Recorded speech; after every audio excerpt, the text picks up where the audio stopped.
Islam's most trusted sources are filled with claims about Muhammad's amazing virility and sexual stamina. Muhammad was famous among his followers for being able to handle 9 or even 11 women and girls in a single night. Sahih Bukhari, 268. Narrated Qatada, Anas bin Malik said, the Prophet used to visit all his wives in a round during the day and night, and they were 11 in number. I asked Anas, had the Prophet the strength for it? Anas replied, we used to say that the Prophet was given the strength of 30 men. We now know how Muhammad received the strength of 30, count them, 30 men. You have no clue how common relationships between grown men and adolescent boys were in the ancient and medieval periods in the Muslim world. Mature, immature male homosexual behavior was pervasive. Main interest was in boys early to mid-teens, peaking at about 14. Manly behavior was to be active. Partners' gender did not matter. The Quran repeatedly entices Muslim men with the youths of paradise. Surah 76. Immortal youths wait upon them. When thou seest them, thou wouldst think them scattered pearls. Even much later, long after he started preaching Islam, he was known as the ear. It's in the Quran. The accusation was that the Prophet was gullible, accepting whatever he heard. Imagine a man who's known as the ear,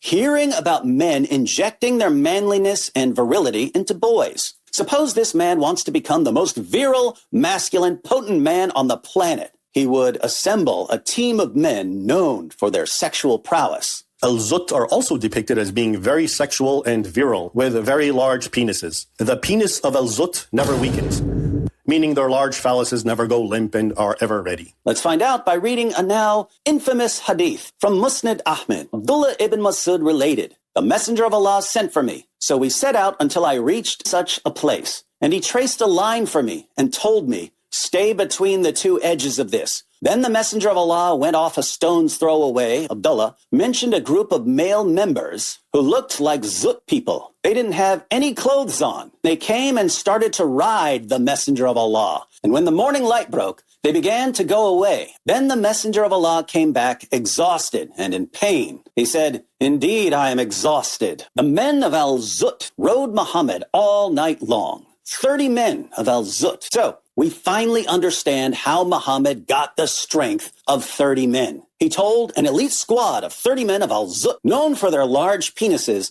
to meet him in the desert. Then the Al-Zut showed up and said, it's Zutin time, and zooted all over him all night long. But this gave Muhammad the stamina to have sex with 9 or 11 women and girls in a single night.